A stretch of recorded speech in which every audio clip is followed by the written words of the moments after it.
François Bayrou, c'est l'homme qui est attendu dans l'ombre des décennies avant d'enfin accéder au pouvoir. Et maintenant, c'est lui le chef du gouvernement. Il est prêt, il sait exactement quoi faire, il a tout planifié. Il l'a montré dans son grand discours de politique générale face à l'Assemblée. Bayrou, c'est un véritable tribun, il n'y a qu'à l'écouter.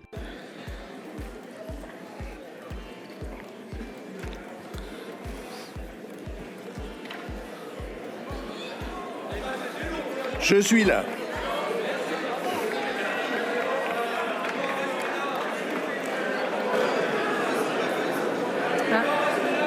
Il y a eu un peu de mélange dans mes pages.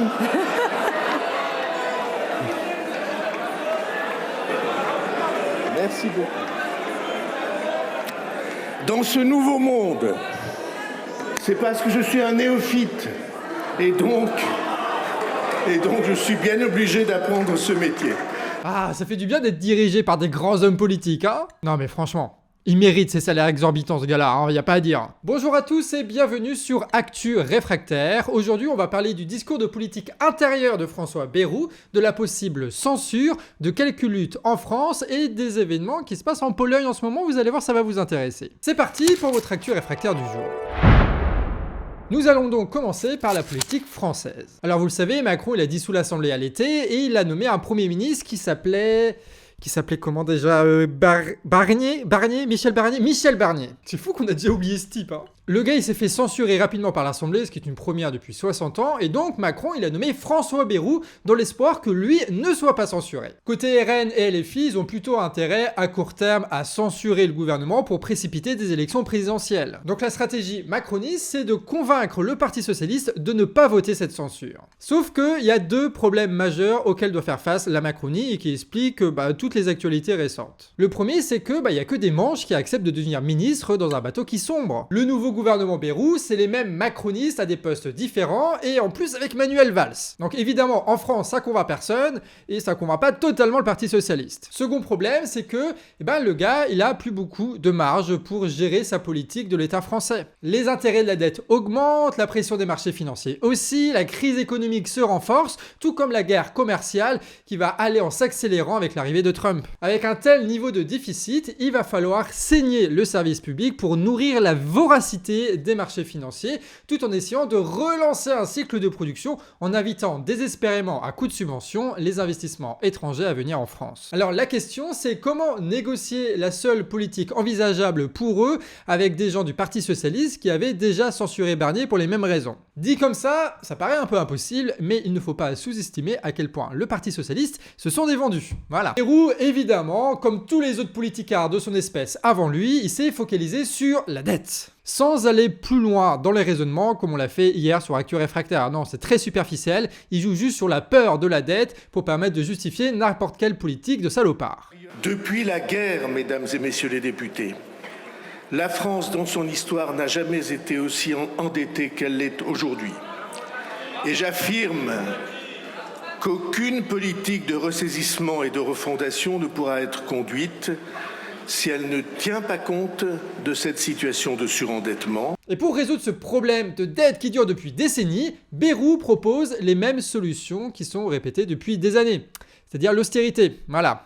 L'austérité, de l'austérité, encore de l'austérité. Bref, ce discours, il n'y a eu aucune surprise, c'est la même politique qui est proposée. Il a essayé de faire des trucs genre oui, on va mettre en place la proportionnelle et changer le financement des partis, des trucs qui ne se mettront jamais en place. Ah oui, un mec qui n'arrive pas à voter le budget et qui va être dégagé dans 2 mois, il va pas voter des trucs de réforme électorale, hein. Mais il y avait quand même un enjeu, c'était sur la réforme des retraites. Le Parti Socialiste, ils avaient essayé de négocier un changement de la réforme des retraites à 64 ans. Mais vous comprenez que pour Bayrou, le petit caprice des travailleurs qui ne veulent pas travailler jusqu'à 64 ans, ça pèse pas lourd face à la dette. La dette, messieurs, dames, la dette. Notre système de retraite verse chaque année quelques 380 milliards d'euros de pensions. Les employeurs et les salariés privés et publics versent à peu près 325 milliards par an. Restent 55 milliards versés par le budget des collectivités publiques et au premier chef le budget de l'État, à hauteur de quelques 40 ou 45 milliards. Chaque année, cette somme, notre pays l'emprunte. Donc oui, on peut changer la réforme des retraites à 64 ans, mais on va pas chercher à financer le truc. Du coup, en fait, on va juste prendre de l'argent dans une poche, la remettre dans une autre et dire hop, quelque chose a changé. Bah non, enfin, c'est juste vous avez bidouillé quoi. En plus, les gars, ils veulent négocier dans le secret, dans une cave, tu vois, pour être bien sûr que ça ne devienne pas un truc d'enjeu public, de débat public, tu vois. Ils vont faire ça entre eux et dans 3 mois, ils vont dire « Oh, on va changer cette virgule-là, on va la déplacer ici, ça va être incroyable. » Bref, certains vont attendre des mois la fumée blanche quand nous, on sent déjà l'enfumade. Sauf que le PS est presque convaincu par l'affaire. Alors que les autres partis du NFP ont annoncé voter la censure jeudi, le Parti Socialiste est en réflexion pour la stratégie à adopter. Au point où même Manuel Valls a salué la responsabilité de son ancien parti.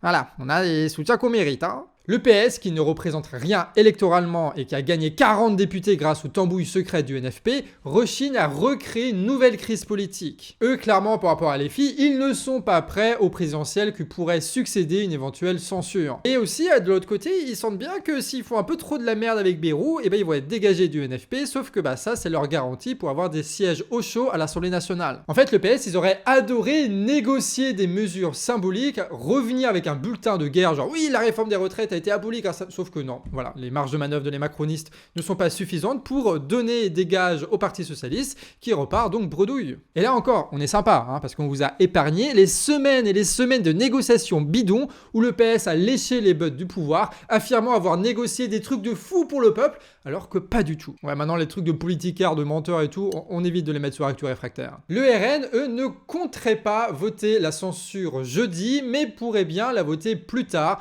notamment sur la loi budget, comme ils l'ont fait avec Barnier. Sachant que le procès de la mère Le Pen, ça arrive très vite, hein. Bref, le spectacle politique continue en France. Les macronistes sont prisonniers aujourd'hui d'institutions qui, hier, leur permettaient encore de rouler sur le peuple. Si tu veux plus de détails et d'analyses sur la situation actuelle, on a fait une vidéo sur Canard qui explique les 3 crises profondes historiques qui ont mené à l'avènement de François Bayrou. Allez, on passe à une petite météo des luttes écrite par Maxime.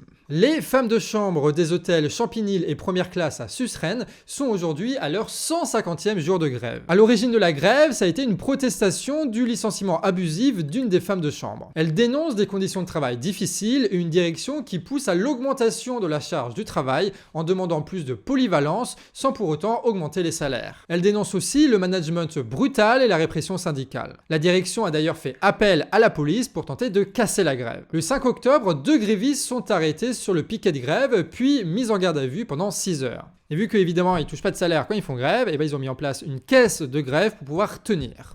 On passe à ce qui s'est passé ce week-end, hein, ce samedi 11 janvier, tu as 200 personnes qui ont répondu présent à l'appel du collectif Caraïbes Rassemblement pour une marche au flambeau en soutien aux militants du RPRAC qui luttent contre la vie chère en Martinique et pour exiger la libération de Rodrigue Petitot, dit le R, en détention provisoire depuis décembre. Pour rappel, un procès a été organisé contre lui sur la base d'accusations bidons. En tant que président du RPRAC, sa détention s'inscrit dans la politique répressive menée par l'État français contre les mouvements de révolte dans les pays de l'outre-mer, dont la Martinique, où le RPRAC organise de grandes mobilisations contre la vie chère et la profitation depuis septembre 2024. Sur Canard, on a fait de très nombreuses vidéos si ça vous intéresse. Allez, on prend la direction de la Pologne avec une information écrite par Nina. Le 27 janvier, c'est la commémoration des 80 ans de la libération d'Auschwitz. Je vais très mal prononcer cette ville pendant toute cette news, voilà, faut faire avec, hein. Et Netanyahou, il aurait bien voulu y aller, sauf que tu as un mandat international depuis la décision de la Cour pénale internationale. Et donc la Pologne en fait partie de la CPI, donc il ne pourra pas s'y rendre. Enfin ça, c'est ce qu'on croyait avant que le Premier ministre polonais Tusk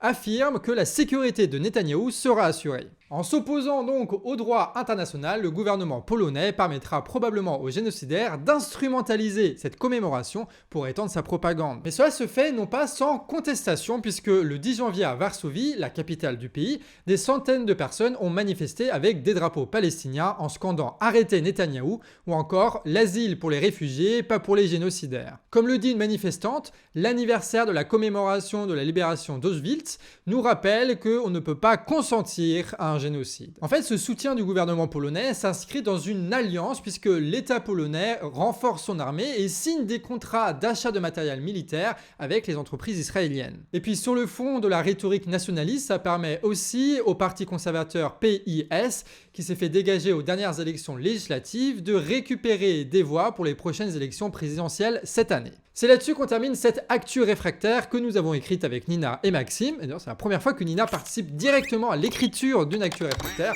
donc vous pouvez lui donner de la force en commentaire. Et pour les curieux, on a participé à un débat hier avec Aberkan et Chouard sur le thème de la démocratie, de la constituante et de la révolution. Ça a été un long échange de 2h30 qui s'est très bien passé, donc si ça vous intéresse, vous pouvez aller voir sur la chaîne d'Aberkan. Pensez en tout cas à vous abonner sur cette chaîne d'actu réfractaire pour nous soutenir. Sur ce, à demain, des bisous.